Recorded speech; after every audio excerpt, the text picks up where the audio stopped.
నీతులు చెప్పడానికే కానీ పాటించటానికి కాదు అన్న మాటలను బాగా వంట పట్టించుకున్నారు కూటమి నేతలు.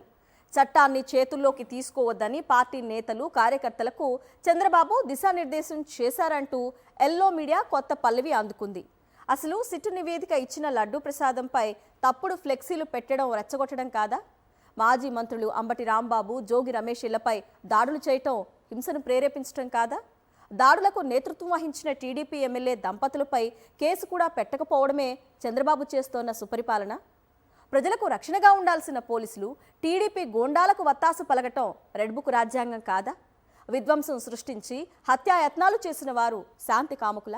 వీటన్నింటికీ చంద్రబాబు సమాధానం చెప్తారా? లేక ఆయనకు వంతపాడుతున్న పవన్ కళ్యాణ్ ఎల్లో మీడియా చెప్తుందా అనే అంశాలపై సీనియర్ జర్నలిస్ట్ కేసర్ కామెంట్ ఇప్పుడు చూద్దాం. ఆంధ్రప్రదేశ్లో ఎవరు దాడులు చేస్తున్నారు, ఎవరు రెచ్చగొడుతున్నారు, ఎవరు బాధితులు, ఎవరిపై కేసులు పెడుతున్నారు, ముఖ్యమంత్రి చంద్రబాబు నాయుడు ఏం మాట్లాడుతున్నారు, వైఎస్ఆర్ కాంగ్రెస్ సీనియర్ నేతలు మాజీ మంత్రులు అంబటి రాంబాబు, జోగి రమేష్ల ఇళ్లపై టీడీపీ కార్యకర్తలు గోండాలు దాడులు చేసిన తర్వాత చంద్రబాబు టెలికాన్ఫరెన్స్ నిర్వహించి వైసీపీ వారి ఉచ్చులో పడవద్దని టీడీపీ కేడర్ కు సలహా ఇచ్చారట. వైసీపీ వారు కావాలని రెచ్చగొడుతున్నారని చంద్రబాబు చెబుతుంటే ప్రజలు విస్తుపోతున్నారు. అదే ఆయన సహజ స్టైల్. తాను చేసిన తప్పులు ఎదుటివారిపై రుద్దడంలో ఆయన్ను మించిన వారు లేరని చెప్పాలి. చట్టాన్ని చేతుల్లోకి తీసుకోవద్దని పార్టీ నాయకులకు కార్యకర్తలకు చెప్పారట. చంద్రబాబు చెప్పే మాటలను ఎవరైనా నమ్ముతారా? మొత్తం ఈ తతంగంలో చంద్రబాబు, ఆయన కుమారుడు మంత్రి లోకేష్ల పాత్ర ఏమిటి? వారి రెడ్ బుక్ రాజ్యాంగం మాటేమిటి? ఒక రాష్ట్రానికి నాయకత్వం వహిస్తున్న వీరు హింసను ప్రేరేపించడమే కాకుండా బాధితులనే జైళ్లకు పంపుతున్న సరికొత్త విధానం చూసి దేశమంతా ఆశ్చర్యపోవడం లేదా? అంబటి రాంబాబు ఇంటిని విధ్వంసం చేసిన తీరు చూస్తే పక్కా రౌడీలు మాత్రమే అలా చేయగలుగుతారన్న విషయం అర్థమవుతుంది. ఆ దాష్టికంలో స్వయంగా పాల్గొన్న టీడీపీ మహిళా ఎమ్మెల్యే గల్లా మాధవి, ఆమె భర్త రామచంద్రరావులను ఇంతవరకు ఎందుకు అరెస్ట్ చేయలేదు? అసలు ఈ ఘటనకు మూలం ఏమిటి? రాష్ట్రంలో పలు చోట్ల తెలుగుదేశం వారు ఫ్లెక్సీలు పెట్టడమే కదా? తిరుమల లడ్డూ ప్రసాదంలో జంతు కొవ్వు కలవలేదని సుప్రీంకోర్టు నియమించిన సిట్ స్పష్టం చేయడంతో కలవరపడ్డ చంద్రబాబు బృందం కొత్త డ్రామాకు తెరదీసింది. దానికి ఎల్లో మీడియా, ఈనాడు, ఆంధ్రజ్యోతి వంటివి అందులో తమ వంతు పాత్ర పోషించాయి. లడ్డూలో కల్తీ నెయ్యి వాడారంటూ దీనికి మాజీ సీఎం జగన్, మాజీ చైర్మన్లు సుబ్బారెడ్డి, కరుణాకర్ రెడ్డిలు కారణమంటూ తప్పుడు ఆరోపణలతో ఫ్లెక్సీలు పెట్టారు. ఇది చంద్రబాబుకు, లోకేష్ కు తెలియకుండా జరిగిందంటే ఎవరైనా నమ్ముతారా? అలా ఫ్లెక్సీలు పెట్టవచ్చా? ఊరు పేరు చిరునామా లేకుండా ఈ ఫ్లెక్సీలు వేస్తే వెంటనే తొలగించవలసిన పోలీసులు ఆ పని చేయలేదు. అలాంటి ఫ్లెక్సీలు తగదని, వాటిని తొలగించాలని, లేకుంటే తామే తొలగిస్తామని అంబటి చెప్పడం నేరమవుతుందా? ఆ తర్వాత రోజైనా ఒక గుడికి వెళ్లి తిరిగి ఇంటికి వెళ్తున్నప్పుడు టీడీపీ కార్యకర్తలు వారు నియమించుకున్న గోండాలో కర్రలతో రోడ్డుపై తిరుగుతూ అంబటి కారుపై దాడి చేశారు. దీన్ని హింస అంటారన్న సంగతి చంద్రబాబుకు తెలీదా? అంతేకాదు, గ్రంథాలయ సంస్థ చైర్మన్ అయిన ఒక టీడీపీ మహిళా నేత అకారణంగా అంబటిపై బండబూతులు తిట్టడం సభ్యత గల రాజకీయ పార్టీ చేసే పనేనా? దీన్ని ఖండించవలసిన చంద్రబాబు ఒక్క మాటైనా అన్నారా? ఇక కర్రలు, రాడ్లపై పలువురు టీడీపీ కార్యకర్తలు నడి రోడ్డుపై సంచరిస్తుంటే వారికి రక్షణగా పోలీసులు ఉండడమా? ఇదా పరిపాలన అంటే? ఇంత జరిగితే కదా అంబటి కూడా ఆవేశానికి లోనై వారిని ప్రతిగా దూషించారు. ఆ తర్వాత ఆయన రియలైజ్ అయి తాను సీనియర్ నేతనని, వారు అలా మాట్లాడినా తాను మాట్లాడకుండా ఉండాల్సిందని వివరణ ఇచ్చారు. చంద్రబాబును ఉద్దేశించి ఆ మాటలు అనలేదని, తనను తిట్టిన వారినేనని ఆయన చెప్పారు. అయినా టీడీపీ వారు ఎందుకు ఆయన ఇంటిపైన, వైసీపీ ఆఫీస్ పైన దాడి చేశారు? విధ్వంసం సృష్టించారే. కార్లను, ఇంటిలోని ఫర్నిచర్ ను పగలగొట్టిన టీడీపీ వారు శాంతి కాముకులు, అమాయకులు అని చంద్రబాబు చెప్పదలిచారా? అంబటిపై జరిగింది హత్యాయత్నం కాదా? కేంద్ర మంత్రి పెమ్మసాని చంద్రశేఖర్ 24 గంటల్లో సినిమా చూపిస్తామని అనడం, ఆ తర్వాత కొద్ది గంటలకే అంబటి ఇంటిపై పడి దాష్టికం చేయడం, దానికి టీడీపీ మహిళా ఎమ్మెల్యే దంపతులు నాయకత్వం వహించడమా?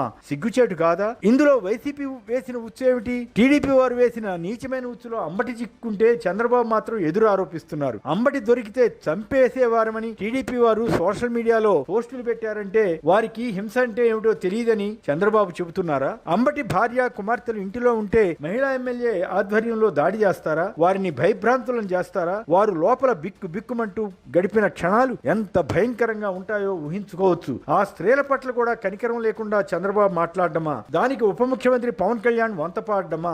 ఎంత అన్యాయం! ఇదేనా పాలన? ఇదేనా సీనియారిటీ? రెచ్చగొట్టేది, హింసకు దిగబడేది, బూతులు తిట్టేది, విధ్వంసం చేసేది టీడీపీ వారే. చివరికి విధ్వంసం చేసిన వారితో పాటు పోలీసులు తోడుగా రావడమా? ఎంత బాధాకరం! వైసీపీ నేతలు పోలీసు ఉన్నతాధికారి ఇంటి ముందు నిలబడి రక్షించాలని వేడుకున్నా కనీసం జాలి చూపించకపోవడమా? ఇదేనా పోలీసు వ్యవస్థ పనితీరు? వీరు అకాడమీలో పొందిన శిక్షణ ఇదేనా? ఎవరు తప్పు చేసినా చర్య తీసుకోవాల్సిన పోలీసులు కేవలం అధికార పార్టీ ఏజెంట్లుగా మారి చివరికి రాంబాబును అరెస్ట్ చేయడం, తదుపరి రిమాండ్కు పంపించడం ఎంత దారుణంగా ఉంది. దీనివల్లే కదా దేశవ్యాప్తంగా ఏపీ పరువు పోతోంది. జాతీయ మానవ హక్కుల సంఘం కూడా ఏపీలో జరుగుతున్న విధ్వంసాలపై స్పందించిందంటే పరిస్థితిని అర్థం చేసుకోవచ్చు. చంద్రబాబు ఆధ్వర్యంలో ఇంత నీచమైన పాలన సాగుతోందా అన్న ప్రశ్నకు ఆయనే ఆస్కారం ఇస్తున్నారు. దాడులు చేసిన వారిపై తూతూ మంత్రంగా కేసులు పెట్టి చర్య తీసుకున్నట్లు నటిస్తారా? అంతటి విధ్వంసం జరిగితే ఎమ్మెల్యే దంపతులను అరెస్టు చేయలేని నిస్సహాయ స్థితిలో పోలీస్ వ్యవస్థ ఉంటే ప్రజాస్వామ్యానికి ఎంత ప్రమాదం. చంద్రబాబు ప్రభుత్వం గత టర్ములో కాపు ఉద్యమ నేత ముద్రగడ పద్మనాభం కుటుంబాన్ని పోలీసులతో ఎలా వేధించింది, ఆయన కుటుంబ మహిళలను పోలీసులు ఎంత దారుణంగా దూషించింది, స్వయంగా ఆ రోజుల్లో ముద్రగడే ఆవేదనతో కంట తడిపెట్టి చెప్పుకోవాల్సి వచ్చింది. ఇప్పుడు మళ్లీ కాపు నాయకుడైన అంబటి రాంబాబు కుటుంబంపై టీడీపీ గోండాలు దాడి చేయడం సహజంగానే ఆ సామాజిక వర్గంలో తీవ్ర అసంతృప్తికి దారితీసింది. అంబటి కుమార్తె మౌనిక ఒక ప్రశ్న వేశారు. తన తండ్రిపై టీడీపీ వారు బూతులు తిట్టి కర్రలతో దాడి చేశారని, ఆ క్షణంలో ఆవేశానికి లోనే ఒక మాట అన్నారని, అయినా వెంటనే దానికి సారీ చెప్పారని, అదే టైంలో చంద్రబాబు గతంలో వైసీపీ అధినేత జగన్ ఉద్దేశించి అంతకన్నా ఎక్కువ అభ్యంతరకర వ్యాఖ్యలు ఎలా చేశారని, అలాంటి వాటిని ఎలా సమర్థించుకుంటారని ప్రశ్నించారు. అలాగే కాపు మహిళలపై దాడికి టీడీపీ వారు తెగబడితే కనీసం ప్రశ్నించలేవా అని పవన్ కళ్యాణ్ కూడా ఆమె నిలదీశారు. ఇక్కడ ఇంకో సంగతి చెప్పుకోవాలి. అంబటి కుటుంబాన్ని టీడీపీ సోషల్ మీడియా వారు కొందరు దారుణంగా దూషిస్తూ గతంలో పోస్టులు పెడితే కేసులు పెట్టాలని కోరుతూ అంబటి హైకోర్టు దాకా వెళ్లవలసి వచ్చిందే. వైసీపీ వాయిస్ ను బలంగా వినిపిస్తున్న అంబటిని జైలుకు పంపి భయపెట్టాలని చంద్రబాబు ప్రభుత్వం చేసిన ప్రయత్నంగానే ఇది కనిపిస్తుంది. ఇక మరో మాజీ మంత్రి జోగి రమేష్ మంత్రి లోకేష్ ను రాజకీయంగా విమర్శిస్తే దానికి ప్రతిగా ఆయన ఇంటిపై పెట్రోల్ బాంబులు విసిరి నిప్పు పెడితే అది అంత సీరియస్ అంశంగా చంద్రబాబుకు కనిపించలేదు. ఇలా దాడి చేసిన వారి వెంట పోలీసులు ఉన్నా కనీసం ఆపే ప్రయత్నం చేయలేదే. ఆ తర్వాత మొక్కుబడిగా కేసులు పెట్టి స్టేషన్ బెయిల్ ఇచ్చి పంపిస్తారా?